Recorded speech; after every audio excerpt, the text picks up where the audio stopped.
Hello everyone. आज हमारा जो टॉपिक रहेगा that is black body radiation. अगर आपने मेरी प्रीवियस वीडियो देखी है तो उसके अंदर हमने जो है डिस्कस किया था कि क्लासिकल थ्योरी की कुछ ड्रॉबैक्स की वजह से जो है हमारे पास न्यू जो है थ्योरी आई है that is your quantum theory. तो उसके अंदर जैसे क्लासिकल फिज़िक्स थी उसमें जो है हमारे पास कुछ ऐसे फिनोमिनास थे जिन्हें क्लासिकल थ्योरी एक्सप्लेन नहीं कर पाई थी। तो उनमें से ही जो है एक प्रॉब्लम थी that is black body radiation. तो आज हम पढ़ेंगे बच्चे ब्लैक बॉडी रेडिएशन क्या है। तो उससे पहले बच्चे आपको कुछ चीज़ें पता होनी चाहिए, बेसिक चीज़ें। तो जैसे कि यहाँ पे हमने एक कोई भी ऑब्जेक्ट लिया, कोई भी बॉडी ली, तो उसके ऊपर हमने बच्चे कुछ रेडिएशंस फॉल करवाए।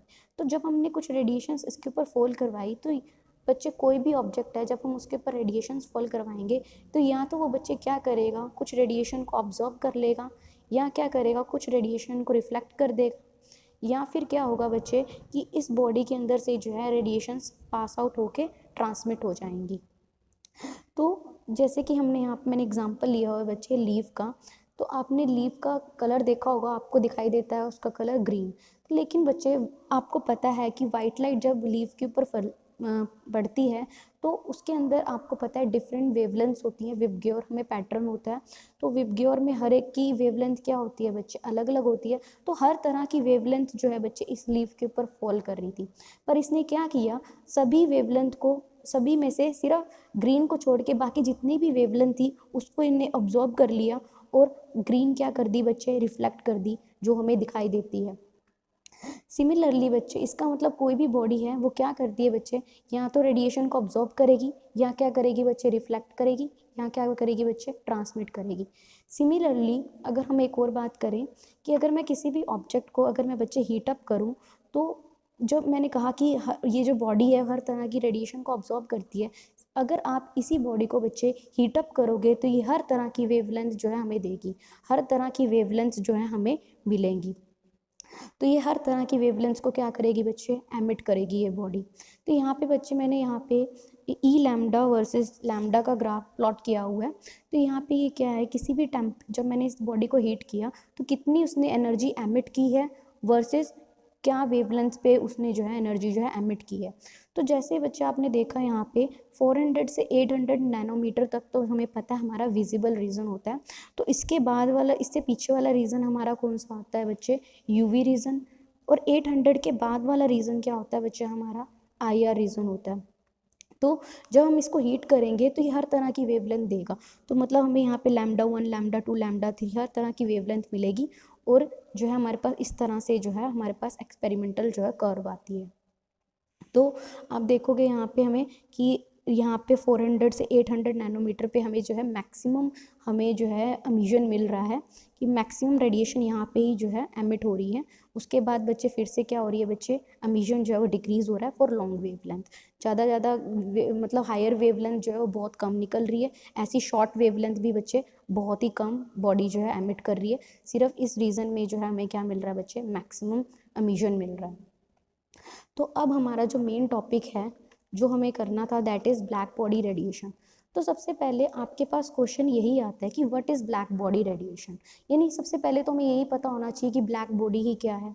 तो बच्चे आपको पता है कि अगर आपने कोई भी ऑब्जेक्ट लिया, उसे कलर कर दिया, भी ये कलर हमने ब्लैक कलर कर दिया, तो आप ये नहीं कहोगे कि भाई ये ब्लैक बॉडी है। No, this is not black body. तो ब्लैक बॉडी के लिए क्या कंडीशन है, तो black body is one which completely absorb radiations of all the wavelengths incident on it. The radiation emitted by such body are called black body radiation. Simply अगर मैं black body की definition दूं कि कोई भी object या कोई भी बॉडी अगर कंप्लीटली ऑब्जॉर्व कर लेती है सारी रेडिएशंस जो भी उसके ऊपर फॉल कर रही है। मान लो ये हमारे पास पेन है, इसके ऊपर जितनी भी वेवलेंथ्स, अगर कोई भी रेडिएशन इसके ऊपर फॉल कर रही है, अगर ये सारी की सारी ऑब्जॉर्व कर लेता है तो बच्चे ये क्या बन जाती है, आपकी ब्लैक बॉडी बन जाती है। तो अब आइडियली देखो, अगर मैं आइडियली सोचूं, मतलब अगर मैं वैसे लूँ तो ऐसी कोई भी बॉडी ब्लैक बॉडी नहीं है, कि कोई भी ऐसी बॉडी है ही नहीं कि जो सारी की सारी रेडिएशंस को क्या कर ले बच्चे, ऑब्जॉर्व कर ले। तो सबसे पहले जो है फेरी ने कहा था, तो फेरी ने क्या किया, उन्होंने बच्चे एक चैम्बर लिया, एक होलो मेटेलिक स्फीयर लिया। तो उन्होंने एक स्मॉल ओपनिंग दी यहाँ पे, और यहाँ पे बच्चे उन्होंने एक रिफ्लेक्टर लगा दिया। जो रेडिएशंस को रिफ्लेक्ट करता है। तो एक कॉनिकल रिफ्लेक्टर उन्होंने लगाया। तो यहाँ पे बच्चे इसका जो अंदर का कलर था बच्चे, उन्होंने इस अंदर के कलर को बच्चे लैम्प ब्लैक से कलर कर दिया, कोट कर दिया। लैम्प ब्लैक बच्चे एक तरह का ऑब्जॉर्बर है जो मैक्सिमम रेडिएशन को क्या कर लेता है बच्चे, ऑब्जॉर्ब कर लेता है। तो यहाँ से जब रेडिएशंस फॉल करी तो इस रिफ्लेक्टर पे गई, तो रिफ्लेक्टर से बच्चे आगे क्या हुई, रिफ्लेक्ट हुई। अब ये ऑब्जॉर्बर है तो इसने क्या किया बच्चे, मैक्सिमम रेडिएशन को ऑब्जॉर्ब कर लिया और कुछ रेडिएशन को बच्चे इसने क्या कर दिया, रिफ्लेक्ट कर दिया। सिमिलरली फिर इसने क्या किया, ऑब्जॉर्व करा मैक्सिमम रेडिएशन को, फिर इसने क्या कर दिया बच्चे, कुछ रेडिएशन को रिफ्लेक्ट कर दिया, फिर इसने ऑब्जॉर्व कर दिया और कुछ रेडिएशन को बच्चे रिफ्लेक्ट कर दिया। इस तरह से सारी की सारी रेडिएशन जो थी बच्चे वो इसके अंदर क्या हो गई, ट्रैप हो गई। तो हम इस बॉडी को क्या कहेंगे बच्चे, ये आपकी कौन सी बॉडी बन गई, आपकी ब्लैक बॉडी। क्योंकि ब्लैक बॉडी में हमने अभी डेफिनेशन दी कि वो सारी की सारी रेडिएशन को क्या कर ले बच्चे, जो बॉडी सारी रेडिएशन को ऑब्जॉर्ब कर लेती है वो बॉडी क्या बन जाती है, आपकी ब्लैक बॉडी बन जाती है। अब यहाँ पे एक बात और आती है कि अगर कोई परफेक्टली ऑब्जॉर्बर है ना तो बच्चे वो परफेक्टली रिफ्लेक्टर भी होगा। अगर कोई बॉडी या परफेक्टली एमिटर भी होगा, अगर कोई बॉडी पूरी रेडिएशंस को ऑब्जॉर्ब कर सकती है ना, परफेक्टली ऑब्जॉर्ब कर सकती है, तो वो परफेक्टली एमिट भी कर सकती है। आप इसी बॉडी को बच्चे क्या करोगे, टेम्परेचर करोगे यानी कि हीटअप करोगे, तो ये सारी की सारी रेडिएशंस हमें क्या दे देगी, हमें सारी की सारी रेडिएशंस जो हमें दे देगी।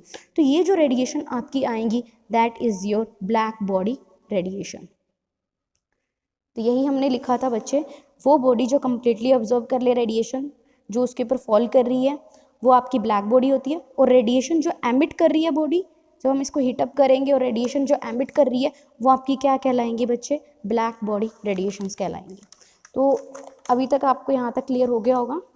तो अब आगे हमारे पास बच्चे ब्लैक बॉडी रेडिएशन का हमने ना एक कर्व ड्रॉ किया है।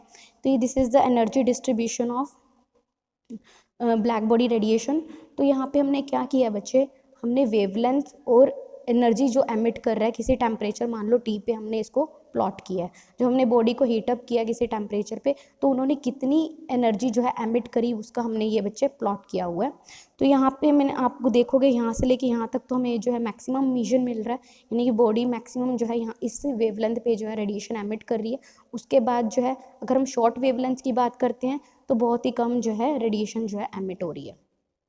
और ऐसे ही लॉन्ग वेवलेंथ पे जाएंगे बच्चे तो भी रेडिएशन क्या हो रही है बच्चे, कम हो रही है।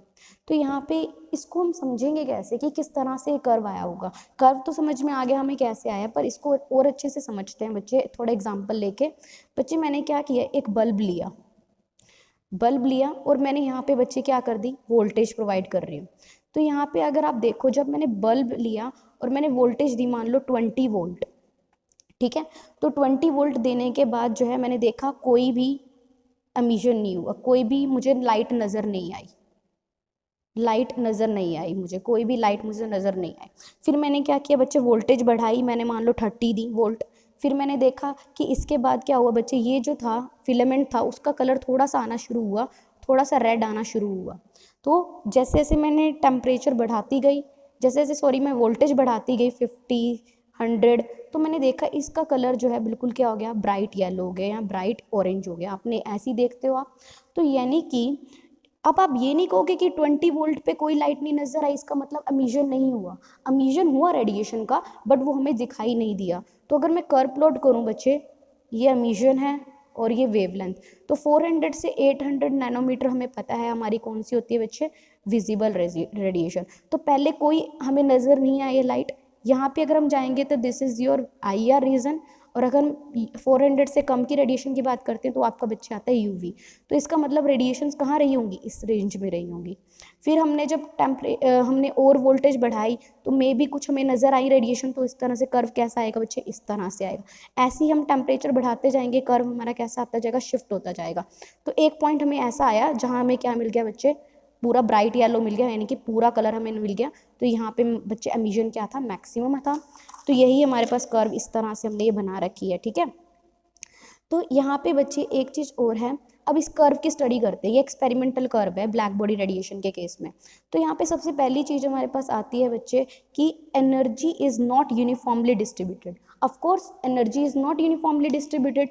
अब आप शॉर्ट वेवलेंथ की बात करते हो, अगर मान लो 100 नैनोमीटर पे है तो एमिशन कितना कम है, इतना कम। 200 पे भी एमिशन कितना है, कम है, ठीक है। यानी कि जो शॉर्ट वेवलेंथ की बात कर रहे हैं तब भी एमिशन क्या हो रहा है, बहुत कम है। मिडल में जाके एमिशन सबसे ज़्यादा है, मैक्सिमम वेवलेंथ यहाँ पे एमिट हो रही है, मैक्सिमम एमिशन यहाँ पे हो रहा है। उसके बाद हम और आगे जाते हैं तो एमिशन क्या हो जाता है बच्चे, और कम हो जाता है अलग वेवलेंथ पे। तो एनर्जी तो है यूनिफॉर्मली डिस्ट्रीब्यूटेड नहीं है, तो कहीं पे तो एनर्जी की वैल्यू मैक्सिमम है, कहीं पे बिल्कुल क्या है, कम है। तो मिडल में आपको मैक्सिमम एमिशन मिल रहा है, और शॉर्ट वेवलेंथ में जाते हैं तो हमें कम एमिशन मिलता है, लॉन्ग में जाते हैं तो वो भी हमें क्या मिल रहा है, कम एमिशन मिल रहा है। तो energy is not uniformly distributed. तो समझ में आ गया पहला पॉइंट। सेकंड पॉइंट, हमें इस कर्व से हमें पता चला कि intensity of radiation is maximum at a particular frequency. Of course maximum emission कहाँ हो रहा है, इस पॉइंट पे हो रहा है, तो इसको आप नाम भी दे सकते हैं बच्चे, लैम्डा मैक्स।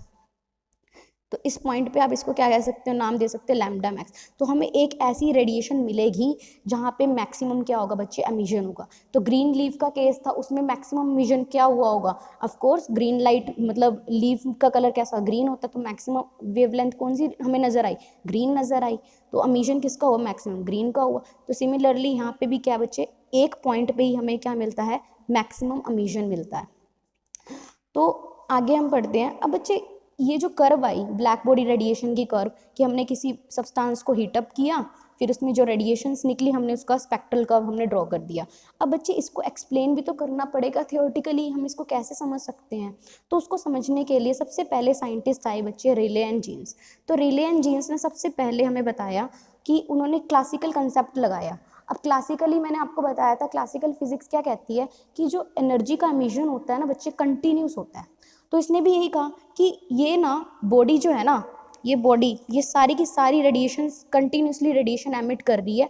मान लो 0 से लेके इन्फिनिटी तक वेवलेंथ की कंटिन्यूस रेडिएशन को क्या कर रहा है बच्चे, एमिट कर रही है। तो उसके लिए उन्होंने radiated energy per unit volume का इन्होंने निकाला, एक एक्सप्रेशन दिया कि कितनी एमिसिव पावर है, या फिर कह सकते हैं radiant energy per unit volume. उन्होंने जब कैलकुलेट किया for the wavelength lambda, lambda plus d lambda से, तो हमारे उनके पास फॉर्मूला निकल के आया, E lambda D lambda is equals to 8 pi lambda 4 के बी टी डी लैम्डा। तो यहाँ पे बच्चे अगर आप देखो, जब आप लैम्डा की वैल्यू क्या करोगे बच्चे, इन्फिनिटी को अप्रोच करेगी। जब लैम्डा को हमने बहुत इंक्रीज़ कर दिया, मैक्सिमम इंक्रीज़ कर दिया, तो उस केस में बच्चे हमारा ये जो रेडिएंट एनर्जी है या फिर एमिसिव पावर कह लो, वो किसको अप्रोच करेगी बच्चे, ज़ीरो को अप्रोच करेगी। तो यही हमारी कर्व भी कह रही थी। तो जब हमारा लैम्डा बहुत ज़्यादा मैक्सिमम होगा तो हमारा ई लैम्डा डी लैम्डा किसको अप्रोच करेगा बच्चे, ज़ीरो को अप्रोच करेगा। उसके बाद क्या है बच्चे, जब आप लैम्डा की वैल्यू जो है डिक्रीज़ करते जाओगे, जब लैम्डा की वैल्यू डिक्रीज़ करते जाओगे, अल्टीमेटली जो रेडिएंट एनर्जी है, एमिशन क्या होगा, मैक्सिमम होता जाएगा, मतलब इंक्रीज़ होता जाएगा। और एक पॉइंट ऐसा आएगा जब लैम्डा की बहुत कम वैल्यू पे हमारा ई लैम्डा डी लैम्डा क्या हो जाएगा बच्चे, इन्फिनिटी। अब ऐसा हो सकता है कि सारा का सारा ये एमिशन हो गया, ऐसा पॉसिबल है, नहीं। तो सारा का सारा एमिशन होना पॉसिबल नहीं है। तो ये जो हमारा एक्सपेरिमेंटली जो है, ये जो है एग्रीमेंट नहीं था, मतलब ये एक्सपेरिमेंटली हमारे पास एग्री नहीं कर रहा था हमारी इस कर्व के साथ। तो वीन्स ने ना बच्चे, जब तक हम शॉर्ट वेवलेंथ की बात कर रहे थे, जब तक हम बच्चे क्या बात कर रहे थे, जब हमारी वेवलेंथ बहुत ज़्यादा है, लॉन्ग वेवलेंथ की बात कर रहे थे, तो थोड़ी सॉरी, हमारे जब ये जैसे हम लॉन्ग वेवलेंथ की बात करते हैं, लैम्डा अप्रोचेस टू इन्फिनिटी, तो जो हमारी कर्व है, जो हमारी कर्व है बच्चे, वो एग्री करेगी जो हमारी एक्सपेरिमेंटल कर्व है। बच्चे आपकी बुक में जो है, जो साइन दिया हुआ है लैम्डा का, वो इस डायरेक्शन में दिया हुआ है। तो अगर हम लैम्डा की वैल्यू जब, इसका मतलब लैम्डा इस तरह से इंक्रीज़ हो रहा है, तो जैसे ही लैम्डा की वैल्यू हम इंक्रीज़ करेंगे तो हमारी कर्व जो थी बच्चे, वो बिल्कुल एग्री करेगी जो भी आपकी एक्सपेरिमेंटल कर्व है उसके साथ। पर जैसे ही लैम्डा हम शॉर्ट वेवलेंथ के लिए देखेंगे तो उस केस में बच्चे ये कर्व जो है उसके साथ मैच नहीं करेगी, तो हमारा रिजल्ट जो है वो नहीं आ रहा है। तो यानी कि ये जो था, रेले ने जो एक्सप्लेनेशन दिया था वो सिर्फ लॉन्ग वेवलेंथ के लिए ही दिया था। शॉर्ट वेवलेंथ के लिए रेले जीन्स जो है उसे एक्सप्लेन नहीं कर पाया था इस कर्व को। तो मैंने पहले इस डायरेक्शन में रखा हुआ था लैम्डा, तो आपकी बुक के अकॉर्डिंग इस डायरेक्शन में है, तो आप इस डायरेक्शन में लेके कर लेना। नेक्स्ट है बच्चे हमारे पास जो है, फिर इसका मतलब लॉन्ग वेवलेंथ के लिए बच्चे तो ये एक्सप्लेन कर लिया था इसने एक्सपेरिमेंटल कर्व को। अब नेक्स्ट आया फिर वीन, उन्होंने भी इस कर्व को एक्सप्लेन करने के लिए ट्राई किया। तो उन्होंने क्या दिया, थर्मोडायनेमिक आर्ग्यूमेंट के अकॉर्डिंग उन्होंने एक एक्सप्रेशन जो है डिराइव किया, that is E lambda D lambda 8 pi S C lambda 5 E की power minus H C by में lambda K B T into D lambda. तो बच्चे जब उन्होंने ये एक्सप्रेशन दिया, उन्होंने एक्सपेरिमेंटल कर्व जो है एट हाई या कह लो शॉर्ट वेवलेंथ रीजन के लिए जो है बच्चे उन्होंने एक्सपेरिमेंटल कर्व को एक्सप्लेन कर दिया था, पर जब जहाँ बात आती है लॉन्ग वेवलेंथ के लिए वो एक्सप्लेन नहीं कर पाए थे। तो यानी कि जो उनका रिजल्ट था वो बच्चे शॉर्ट वेवलेंथ के लिए तो वैलिड था कि शॉर्ट वेवलेंथ के लिए तो वो एक्सप्लेन कर पा रहे थे, लेकिन लॉन्ग वेवलेंथ के लिए बच्चे वो एक्सप्लेन नहीं कर पाए। तो शॉर्ट वेवलेंथ के लिए तो कर्व बिल्कुल सेम की सेम आ रही थी, पर लॉन्ग वेवलेंथ के लिए बच्चे वो कर्व उसके साथ मैच नहीं करी एक्सपेरिमेंटल कर्व जो है। तो ये जो है ड्रॉबैक थी। तो एक जिन्हें ने तो बच्चे रेले ने तो लॉन्ग वेवलेंथ के लिए एक्सप्लेन कर दिया, वीन्स ने शॉर्ट वेवलेंथ के लिए एक्सपेरिमेंटल कर्व को एक्सप्लेन कर दिया, बट बात यहाँ पे ये आई थी बच्चे कि कोई भी प्रॉपर इस एक्सपेरिमेंटल कर्व को एक्सप्लेन नहीं कर पाया था। यानी कि जो हमारी क्लासिकल फिजिक्स थी, ये जो सारे क्लासिकल कंसेप्ट लगा के इसको एक्सप्लेन करने की कोशिश कर रहे थे, पर क्लासिकल फिजिक्स से या क्लासिकल कंसेप्ट से जो है हमारी ये जो एक्सपेरिमेंटल कर्व जो आई है ब्लैक बॉडी रेडिएशन के केस में वो एक्सप्लेन नहीं हो पाई थी। तो उसके लिए बच्चे हमारे पास साइंटिस्ट आए मैक्स प्लैंक, उन्होंने इस प्रॉब्लम को बच्चे सॉल्व किया, जो प्रॉब्लम को जो है क्लासिकल कंसेप्ट एक्सप्लेन नहीं कर पा रहा था। तो मैक्स प्लैंक जो थे वो फर्स्ट साइंटिस्ट थे जिन्होंने जो है इसे एक्सप्लेन किया था। तो उन्होंने पहले जो कंसेप्ट लेके चल रहे थे कि जो एनर्जी रेडिएशंस जो हैं और मैटर का जो एक्सचेंज, जो एनर्जी एक्सचेंज होता है रेडिएशन का और मैटर के साथ जो है वो कंटिन्यूस होता है इन केस ऑफ क्लासिकल, पर ऐसा नहीं था। उन्होंने कहा कि जो रेडिएशंस जो हैं और सराउंडिंग के साथ जो एक्सचेंज होता है एनर्जी का वो डिस्क्रीट होता है। तो ये हम आगे पढ़ेंगे। तो सबसे पहले हमारे पास जो है प्लैंक, तो मैक्स प्लैंक प्लैंक्स हाइपोथेसिस, तो मैक्स प्लैंक ने सबसे पहले ये जो है spectral distribution of black body radiation को एक्सप्लेन किया था इन 1901 में। उन्होंने क्या कंसीडर किया, उन्होंने कहा कि जो उन्होंने एक ब्लैक बॉडी रेडिएशन चैम्बर लिया।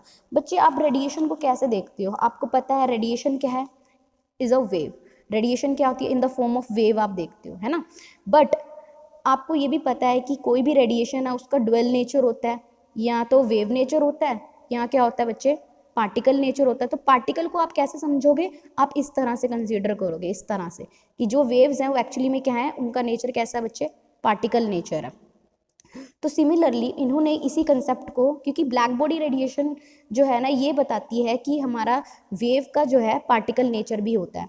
तो उन्होंने मैक्स प्लैंक ने क्या किया अपने एक्सपेरिमेंट में, उन्होंने एक ब्लैक बॉडी रेडिएशन चैम्बर लिया और उन्होंने कहा कि ये जो चैम्बर है ना इसके अंदर बहुत सारे सिंपल हार्मोनिक ऑसिलेटर्स हैं। इन्हीं ऑसिलेटर्स क्या होते हैं, जो अपनी ही फ्रीक्वेंसी पे कुछ फ्रीक्वेंसी पे जो ऑसिलेट करते रहते हैं, कुछ हार्मोनिक ऑसिलेटर्स लिए। तो ये जो चैम्बर है it consist of harmonic oscillator, simple harmonic oscillator, और इनको उन्होंने नाम दिया दैट इज प्लैंक ऑसिलेटर। तो हर ऑसिलेटर की बच्चे अपनी खुद की फ्रीक्वेंसी है, इसकी मान लो ν1 है, इसकी ν2, हर एक की अपनी कुछ करैक्टरिस्टिक फ्रीक्वेंसी है, और हर ऑसिलेटर की बच्चे खुद की कुछ ना कुछ एनर्जी है, और उसको बच्चे नाम दिया इन्होंने क्वांटम ऑफ रेडिएशन, जिसको हम कहते हैं बच्चे फोटोन। तो इस हर ऑसिलेटर की कुछ एनर्जी है ई, और उसका नाम क्या है बच्चे, इसको हम क्या कहते हैं, क्वांटम ऑफ रेडिएशन, जिसको हम कहते हैं फोटोन। अब हर फोटोन की कुछ ना कुछ एनर्जी है, तो जो फोटोन की एनर्जी है ना that is proportional to its frequency. तो हर फोटोन की एनर्जी किसके प्रोपोर्शनल है, फ्रीक्वेंसी के प्रोपोर्शनल है। तो हर फोटोन की एनर्जी किसके प्रोपोर्शनल है, फ्रीक्वेंसी के प्रोपोर्शनल है। तो यहाँ पे बच्चे आपके पास क्या आ जाएगा, जब हम प्रोपोर्शनैलिटी को इक्वालिटी में कन्वर्ट करते हैं तो आपके पास क्या आता है बच्चे, कांस्टेंट आता है। इस कांस्टेंट को उन्होंने नाम दिया बच्चे प्लैंक्स कांस्टेंट, और इसकी वैल्यू क्या होती है बच्चे 6.626 इंटू 10⁻34 जूल सेकेंड।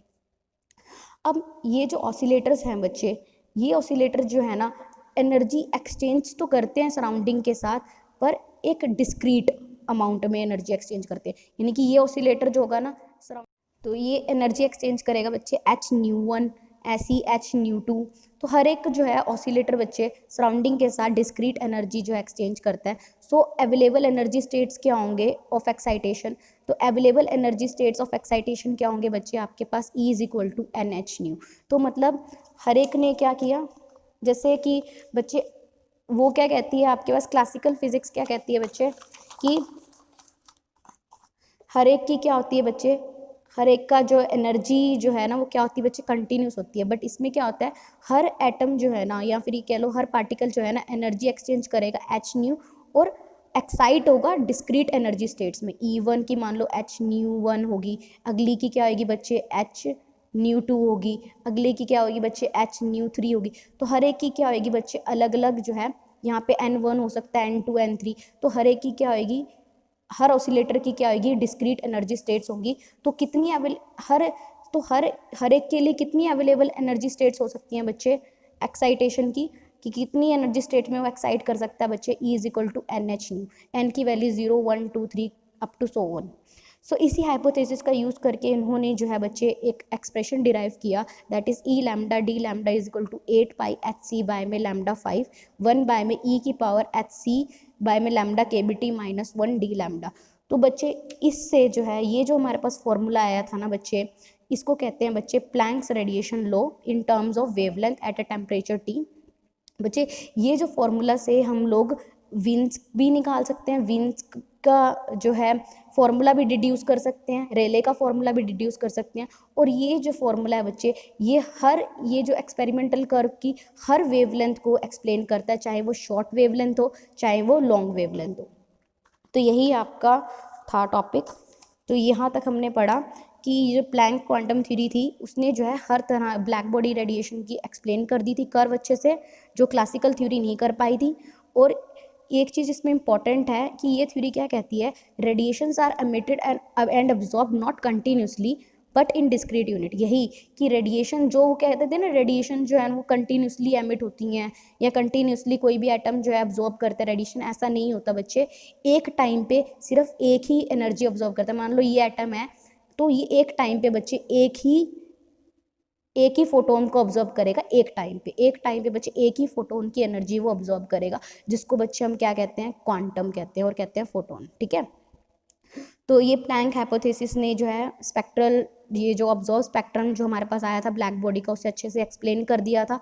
और ये एक्सप्लेन करने के बाद जो है कुछ ऐसी चीज़ें थी जो क्लासिकल थ्योरी नहीं एक्सप्लेन कर पाई थी, कुछ ऐसे लॉज थे, वो जो फिनोमिनास थे जैसे photo electric effect, Compton effect, ये सारे कुछ, ये जो है बच्चे कौन सी थ्योरी एक्सप्लेन करेगी बच्चे, क्वांटम थ्योरी करेगी एक्सप्लेन। ये हम नेक्स्ट चैप्टर में पढ़ेंगे, यानी कि नेक्स्ट लेक्चर में पढ़ेंगे बच्चे ये।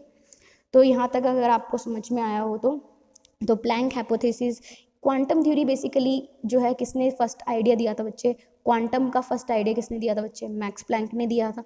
उन्होंने ही जो है बताया था कि जो भी मैटर और रेडिएशन का जो एक्सचेंज होता है, एनर्जी एक्सचेंज होता है बिटवीन मैटर एंड रेडिएशन, वो बच्चे कैसा होता है, डिस्क्रीट होता है, इन द फॉर्म ऑफ क्या होता है बच्चे, पैकेट्स होता है, जिसको हम क्या कहते हैं बच्चे, क्वांटम कहते हैं। देखो, एक quantum of photon of radiation उसको कहते हैं फोटोन, मतलब एक की बात करें तो एक फोटोन की बात करें तो उसको हम कहते हैं बच्चे क्वांटम। अगर हम बहुत सारे फोटोन्स की बात करें 1, 2, 3, 4, तो उसको हम बच्चे क्या कहेंगे, क्वांटा। उसको क्या कहेंगे बच्चे, क्वांटा। मतलब एक फोटोन की बात करें, अगर एक फोटोन की बात करें तो उसको हम कहेंगे बच्चे क्वांटम। अगर बहुत सारे फोटोन्स की बात करें तो पैकेट्स ऑफ फोटोन की बात करें तो उसको हम कहेंगे बच्चे क्वांटा। तो हर एक टाइम पे बच्चे एक ही क्वांटा जो है वो ऑब्जॉर्ब करता है, एटम या फिर पार्टिकल। तो यहाँ तक था हमारे पास, ठीक है ना। तो प्लैंक्स ने इस फॉर्मूले से बच्चे, ये जो फॉर्मूला है ना, इससे बच्चे विंस लॉ भी डिस्कवर हो जाएगा, आपका रेले एंड जीन्स लॉ भी डिड्यूस कर सकते हैं इससे हम। और ये जो है बच्चे सारी इंटायर वेवलेंथ के लिए जो है ये फॉर्मूला एप्लीकेबल था। तो अभी तक के लिए बस इतना ही, थैंक यू।